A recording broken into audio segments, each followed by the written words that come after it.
Hello बच्चों, let's see the question. The question is identify the incorrect statement regarding carrier molecules involved in facilitated diffusion.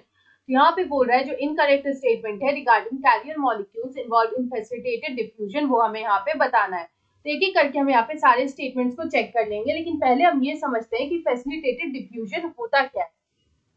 अगर हम लोग यहाँ पे facilitated diffusion की बात करें तो ये जो फैसिलिटेटेड डिफ्यूजन होता है they are carried out with the help of carrier proteins.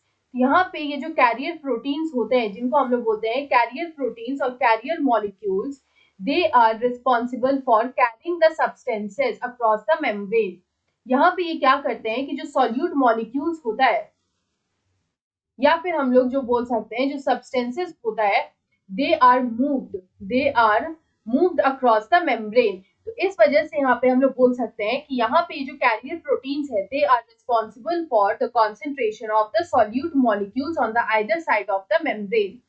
उसके अलावा अगर हम लोग यहाँ पे इन कैरियर प्रोटीन्स की बात करें तो यहाँ पे जो कैरियर प्रोटीन्स होते हैं when they bind to the solute molecules, जब ये solute molecule से bind करते हैं तो genuinely इनमें यहाँ पे जो conformational changes है वो हमें देखने को मिलता है। यहाँ पे हम लोग बोल सकते हैं they undergo conformational changes, इनमें यहाँ पे conformational changes जो है वो यहाँ पे देखने को मिलता है। तो यहाँ पे ये जो कैरियर मॉलिक्यूल्स होते हैं या जो कैरियर प्रोटीन्स होते हैं इनमें यहाँ पे स्पेसिफिक बाइंडिंग साइट्स प्रेजेंट होता है।